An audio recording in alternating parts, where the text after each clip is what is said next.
When Lexus first came to the United States roughly 33 years ago, their initial mission was simple. They wanted to build a better, more technologically advanced, and more value-driven Mercedes-Benz S-Class. They wanted to beat Mercedes-Benz at their own game.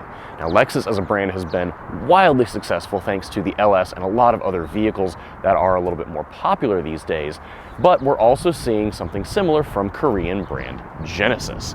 This is Out Motorsports, the channel for cars as you are. My name is Jake, and this is the 2023 Genesis G90. This is a very interesting vehicle. This is more or less the brand's flagship. It is gigantic, and this is the Genesis S-Class competitor. Now, for those of you who are Mercedes-Benz enthusiasts, you'll probably say S-Class or no class, and I understand the appeal of the S-Class, as do a lot of people. But if you're just looking for a large, very nice, very refined luxury sedan, you might have bought an LS back in 1990, but you might look at a G90 in 2023. So let's talk all about what this 2023 Genesis G90 3.5 TT E-Supercharger is, and then we'll dive into everything going on inside because it's so cool. There's a lot there. And then we'll talk about how it drives because I took it on a 600-mile road trip. So with all that, let's get into it. Okay, so first of all, the mechanical bits of the 2023 Genesis G90. They are frankly the least interesting thing about this whole car to me, and I love driving, I love all the mechanics behind it, but there's more to this car than just the drivetrain. But worth talking about, it is the corporate 3.5-liter twin-turbo V6, and here it is mated to what Genesis calls an electric supercharger, which is not a supercharger. It's a 48-volt mild hybrid system. This is the same concept as what we've seen across the industry from a lot of different manufacturers who are looking to add some sort of very, very mild hybridization to their vehicles. What this does is basically replaces the starter with kind of the starter generator dealie and a very small battery. That will let you have a very refined and smooth auto start-stop experience, and it will let the engine cut off just a little early as you're coming to a stop, as you're coming to a red light or a stop sign. That's basically all that that system will do. It lets all the electronics run while you're stopped if you're at a red light or in traffic or whatever. It is not going to let the car move forward on just the battery alone. It cannot do that. The other benefit, and the reason why Genesis is calling this an electric supercharger, is not quite as cheeky as it sounds. What this can do is basically take that little bit of battery power and that little bit of torque from the electric motor and treat it as kind of a supercharger and shove the engine into its torque band just a little bit quicker than the engine could otherwise do on its own with the turbochargers. So is calling it an electric supercharger a misnomer? Not necessarily, but I do think it's actually a better representation of what this whole mild hybrid system is versus calling it a mild hybrid. I've driven something like this on Mercedes-Benz models with EQ boost. I've driven it on the Ram 1500 Hemi with e-torque. And all of these brands are really trying to do something that conveys the fact that this being a mild hybrid setup is kind of hybrid in name only, and it's really helping the drivability more than anything. So that's the detailed technical explanation, which most people buying a G90 won't care about. What they do care about is power and torque, and that is going to be 409 horsepower and 405 pound-feet. And that power and torque flows through to standard all-wheel drive and an 8-speed torque converter automatic. That's it as far as the drivetrain is concerned. Other interesting things about the Genesis G90 come in the form of the suspension and the steering. Suspension-wise, this thing has 4-corner air suspension with road preview, so there's some cameras that are looking forward, and the car will try to sense what's going to happen and preemptively tell the suspension what to do so that you can soak up all the bumps and have a very smooth ride the whole time. The other thing going on with these wheels, behind these wheels, these are a gorgeous wheel design. I really, really love them. You'll notice the front wheel is turned. Of course, I've turned the steering wheel. What you won't see because the car is turned off is the rear wheels. This car has 4-wheel steering. Now, that is standard on this E-Supercharger model. This is the fully loaded model. 4-wheel steering is a really, really great feature that helps with maneuverability of a very large car in very tight scenarios, whether that's driving through the city, in a parking lot, whatever. So, I put that to the test driving through Manhattan, which we'll talk about in a little bit. But this thing, like I said, is the S-Class competitor. It's the LS competitor. This is a big car. It has a ton of leg room. It has a ton of wheelbase. So let's get into the interior and talk about how this G90 is for the driver and all the passengers, because really half of the appeal of a car like this is being driven versus doing the driving. Okay, so this interior, like I said, we got to focus on the driver and the passengers, and I'm starting this whole thing from the driver's seat with the door open because I want to show you a very cool feature. The G90 has power operated doors, so super, super cool. It's a very, very luxurious feature that you typically find on things like Bentleys and Rolls Royces, but in the case of the driver's door in particular on the G90, all you have to do is get in the car and put your foot on the brake and the door closes on its own.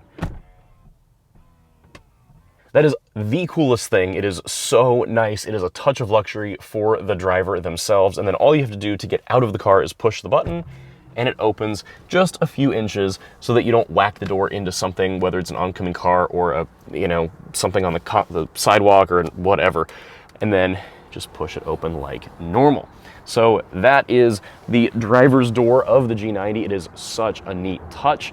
And of course, all the other doors are power operated as well with buttons to close them, so you don't have to do the very uncouth thing of reaching out to grab a door handle and pulling it closed. So then more on the interior, of course. Let me shut that door. That is truly the coolest thing. I'm just so enthralled by it, to be honest. So interior-wise, first of all, the color in here is beautiful. It's called Bordeaux. It's a very lovely burgundy, brown, red sort of color going on. Really, really like the interior. This is a massive car inside. I don't know if I can convey how much room I truly have, but the seats are very comfortable in the front. They've got extendable thigh bolsters up here, so they're great for long-legged people like myself. Get out of here, bug. And then you've got a 2-spoke steering wheel, which is a little funky, but I really like the fact that they carried out the interior color to the center of the steering wheel, and then you've got just this really small airbag cover. It's very, very neat. Otherwise, you've got a digital gauge cluster that's kind of part of this whole assembly here, and then you've got a full touchscreen for your infotainment. There are some physical buttons here to open the trunk and control your gauge backlighting. You've got this kind of carbon fiber look going on. It's kind of a nice touch instead of wood that's going across the dash and up here and on the doors. You have dual zone climate control up here and then a third zone in the back that the second row seats can control. More on that in a second. There's a lot of nice touches in here though. I really, really like the fact, for example, there's stitching throughout the dashboard on this level, but if you look at the buttons that go across, there's some hard buttons here for your radio and climate controls and everything. These silver buttons kind of have the same knurling that matches the stitching right here. That's a really cool touch. This is a mix of hard buttons and touchscreen controls for climate. And then looking further down, you've got a couple cup holders. You have the now familiar Genesis rotary shift setup. And you do still have a dial to control your infotainment. The screen itself is a touchscreen at all times, but this is really nice if you're looking to mess with things while you're on the go, especially if you're doing things that are outside of Apple CarPlay or Android Auto. This is just an easy way to control things. It's nice to have the option. Then there are some hard buttons for volume, for controlling the infotainment otherwise. And then looking further back, you have buttons for your heated and ventilated seats, for your drive mode, for your parking cameras, and to close the doors. So then otherwise on the surface, there's not a ton going on up here. You've got a pretty good Bang & Olufsen sound system with 20 some speakers. I think it's 23, but you'll think this is just pretty familiar Genesis if you've been in a lot of other Genesis models. So the real party tricks from this G90, other than the power operated front doors, come more with what you get in the back seat. So let's talk about that now. So hopping in the back seat now of the Genesis G90, this is where the magic happens. This is all very, very cool. And of course you do have that power operated back door. So that is very, very nice. This seat in particular is the best one in the house, and that is because you can control this front seat, and if you have no one sitting up there, you can control all of that. So there is a button over here on this giant center console, which does happen to go up and down. You can fit 5 people in here if you really want to, but the intent is not to have this as a 5-passenger vehicle. In any case, you can move the front passenger seat forward, and you can move the backrest as well. So you can open up all this space, which is just so nice. And then once you turn that off, I can mess with my own seat too. And it's so interesting. It reclines and it's got a little power footrest. Now, I'm very tall, so this only works so well, and my feet end up on the back of the front passenger seat, but this is a really nice place to sit now. I've got everything reclined, and I can be driven by somebody. Although not in this case, because there's no one else's name on the loan agreement, so I'm doing it all by myself. But in any case, this seat moves, this seat also moves. You just can't obviously have quite so much space because you have to have a driver. You do have this entire touch screen going on that will let you control not only your rear climate. I said there was a third climate zone here. It does let you control the front climate controls as well. All I have to do is hit front, and I can control everything going on up there. Now, I can also go to the home screen, and I can control the seats. I can control the window shades, because of course there are window shades in the doors.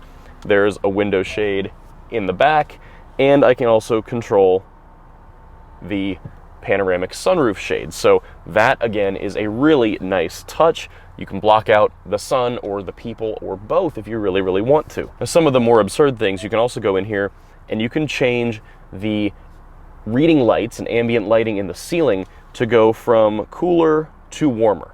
It's not full color. There's color ambient lighting everywhere else, but as far as the reading lights, you can change the color temperature, which is such a wild little detail that I'm surprised no one has messed with that before, but it's just such a neat thing. Now, I can also push the media button and control everything going on up on the main infotainment system from back here. So I can change songs, I can change the volume, I can change the source of the music, whatever I want to do.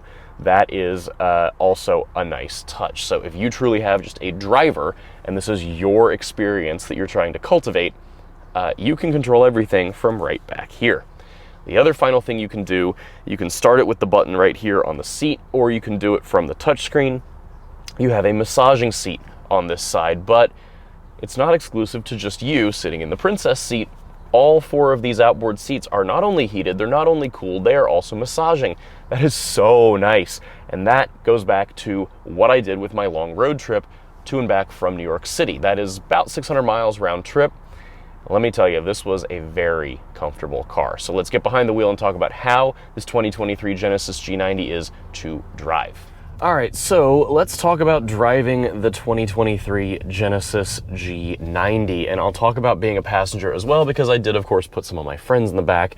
I just didn't film them because I forgot. But in any case, first of all, leaving a stop, this car does have auto start-stop, and it is just a hair on the laggy side for my preference. I don't love it, but the auto start-stop feature is at least made better by having that 48-volt mild hybrid setup. Now, I want to just get the acceleration stuff right out of the way because there's so much more to this car. So if I put my foot in it,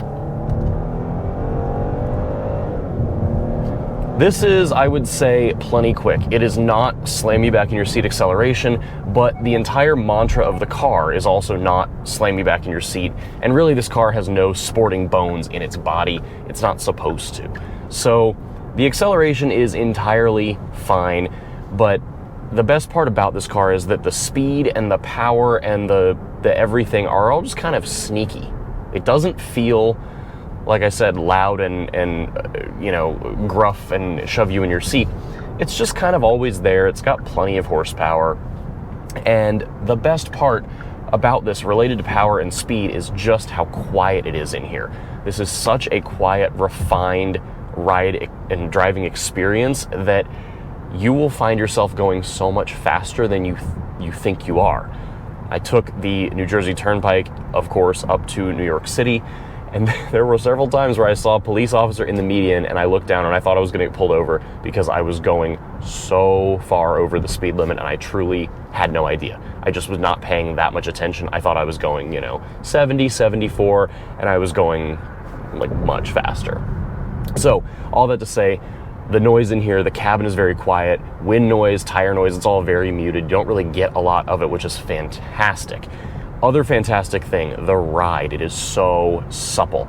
I've left the car in normal mode. It has been just a pleasure both on the highway, in the city, everything in between. There is a sport drive mode that it does a little bit. It stiffens everything up just a little bit. It doesn't much matter, and I don't think anyone who owns one of these will ever actually use it. But the other drive mode, or the other suspension mode rather, that is there is a chauffeur mode, which is very fascinating. What it does is it will actually go extra soft in just the rear on the suspension to increase that ride quality and comfort for your backseat guests. Of course, I didn't feel the need to use that because I was not driving anyone to and from New York City. It was just me. So I was just enjoying the overall ride comfort and quality of a long wheelbase, very nice luxury sedan. So over expansion joints, everything, the G90 is just so slick and refined and cushy. And my concern with all this was when I got into New York City. It was my first time actually driving in Manhattan, and I was very concerned because this car is so big versus anything else that you might bring into a city environment. You know, a Genesis G90 by comparison is so much shorter and more nimble. I thought it was much easier to whip around the city if I have a tight turn, or, you know, negotiating very tight parallel parking or anything like that. That rear wheel steering that I mentioned earlier actually comes into play significantly here. It makes this car feel so much smaller than it is in a tight environment. I was fine parallel parking, I was fine in tight parking garages, I was fine in the city in general, and it was just such a pleasure, again, to pilot this thing kind of wherever I went. So as far as the overall driving experience, generally very good. The one complaint that I have, other than that auto start stop, is when you're going and looking for a little more speed and you need the transmission to kick down a couple gears. You have to really put your foot in it, otherwise it will only downshift 1 or 2 gears. It's a very slow process to get it into a passing gear sort of scenario. And what you really have to do is ultimately just mat it, hit the kick down, then it'll go down and find a proper gear to give you some actual hard acceleration. If you're just dropping a gear or 2, this is geared obviously, as most 8-speeds are, for fuel economy, so you're gonna get, you know, okay, we go 8 to 7 to 6, and you don't have a really great acceleration going from 8th to 6th when you really need 8th to 4th or something. So you can just be a little laggy. Sport mode does help. There are also paddles on the steering wheel if you really care. I never really did. It was just a slight nuisance. But otherwise, as far as spending a lot of time in here, the trip meter says I've spent almost 18 hours in this car, which is, it's like, what was 18 hours worth of time in here? But in any case, the massaging seats are fantastic. There's a lot of controls for them in the touchscreen, but there's a button right here on the door panel that will just turn on your most recent setting, which I love. And then you've got your heat and ventilated seat controls right here. Again, very, very nice. The infotainment system, as with other Genesis models, is fantastic. I'm totally fine with it. It's very, very good. It does have Apple CarPlay and Android Auto, but only over a wire. You cannot do it over wireless. Apparently, Genesis says that they don't necessarily trust a reliable experience to come from wireless CarPlay yet, so they haven't enabled that feature. They don't have it on these cars. You also have this Bang & Olufsen sound system with Bayo sound, which is, I think, very good. I wouldn't say it's outstanding in the sense of Mercedes-Benz Burmester. I think it's close, but not quite to that level, and I can't exactly say why. It's just not, I don't know, something about it. It's not punchy enough, and punchy is such a BS term for a sound system, but it's very, very good. I enjoyed it quite a bit. There's just something about it that's a touch lacking for me personally, but most people will like it just fine. Genesis also includes a fragrance system in this car. That's something that other brands have started doing as well. Mercedes-Benz in particular does do that. And Genesis has 2 different fragrances that come with this car. Neither of them are especially strong, even if you've got it on the strongest setting. I like the fact that you can pick between the 2, but I do wish it was just a touch stronger. But kind of neat to have it. And then otherwise, as far as riding in the car, riding in the back seat, I did take a couple friends who are both on the taller side out to a winery. We had a very nice day the day before I'm filming this, and we were all just very, very comfortable. I got a lot of comments on how comfortable the seats were, how comfortable the ride quality was, the suspension, the massaging. It was just a very refined and hushed experience that everyone noticed in different ways and appreciated in different ways, no matter which seat they were in. So that is all just really lovely. Otherwise, as far as what's going on in here, I mean, I have no need for a car like this. I think a lot of people watching this channel are along my lines as far as we like sporty things, we like utility vehicles that can go off-road and tow and whatever. And a big luxury first sedan is not at the top of my list. It's not really on my radar a lot of the time. However, doing a long drive on the highway where all I want to do is get there and I want to be refreshed when I get there, this is the car to do it in. And Where I really think this is excellent is in the same way that Lexus really nailed it with the original LS. The way that this is thought through and refined and overall just an excellent experience is just so high. And this particular car is right at $100,000 for its MSRP, which is of course a lot of money. However, if you go build any of its competitors, Lexus LS, Mercedes S-Class, Audi A8, BMW 7 Series, they are all going to be more expensive. And what I'm just not sure of is if the others deliver that much more of an experience. And in some cases, I would say, no matter what the price, this is a better experience. For example, the Lexus LS, I've driven one a year and a half ago, 2021 model, I think. And very nice car. This is the better car to drive. So the cost does not always equate to how it's going to be to live with and to enjoy. And then you've got the dealer experience as well. And that's the other thing where I think this may be a little hit or miss based on where you live. So Lexus did a lot to pioneer a really fabulous dealer experience. They were some of the first people to do a lot of things that we take for granted with luxury and more mainstream brands today. There's actually a book called Lexus: The Relentless Pursuit that if you are a nerd about cars, you should totally read. I will link it in the description below because you must read it. It is so good. But Lexus really nailed the dealer experience.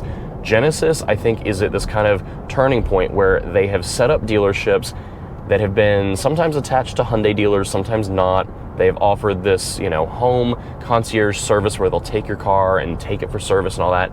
I think they need a little more consistency. I've got friends who are Genesis owners who have reported kind of mixed results as far as some of that is concerned. And it's not to say that you're gonna have a bad time, but I think you just need to really think about where you live, what the experience might be, and just be aware that Genesis is constantly refining that experience. So, while they came out of the gate swinging with all of their vehicles, I think you're going to see continued improvements to the dealer experience. Whereas when Lexus first came out, they just came out of the gate swinging with both the car and the dealer experience. So just a slightly different approach. But in general, this is a tremendously good car. It is tremendously impressive. This is easily one of the best vehicles I have ever driven from an overall perspective. It is not the sportiest, but that's not the goal. The goal of this is to be like that original Lexus LS. This is an S-Class competitor. And, I think, like I said earlier, there are people who are S-Class or no class. And I think those people are honestly missing out a little bit because this is just fabulous and it costs less. And that is truly a win if you care about certain approaches to a luxury car. If you truly just want an S-Class, you're gonna buy S-Class after S-Class, go ahead and buy a new S-Class. You're gonna have a great time, it'll be a great vehicle. If you want something that's competitive, something that's interesting, something that is kind of innovative, this is absolutely your choice. I'm so impressed with this car. It has been, when I think about best cars I've driven, it's not always the specs queens, it's not always the numbers queens, it's the cars that so very well and very accurately achieve their mission and achieve their goals. And this G90 in particular does do that. It's not, I really love the fact that they're not trying to be all things to all people with this car. Like I said, there's nothing sporty about it. It's fine. I didn't care. That's not the point of what this thing is. What they are doing is just taking the luxury thing and just nailing it. So I think, like I said, if you're not a brand snob, this is a wonderful car to just consider. All right, that is it for this review of the 2023 Genesis G90. Thank you so much for coming along. As always, be sure to like, share, comment, and subscribe right here on YouTube. Give us a follow on Facebook, Instagram, and Twitter at Out Motorsports. If you'd like to join a growing community of LGBT automotive enthusiasts and motorsports competitors, please head over to outmotorsports.com. We've got a whole group over there that's getting so excited for events both in person and online. We just completed one of our first motorsports of the year. We had a rallycross at Summit Point Motorsports Park. We've got a few more events coming up throughout the year, both on the racetrack and on the street, and a very vibrant, busy community on Discord. We would love to have you join for any and all of that. Till next time, please stay safe, be well. See you again soon.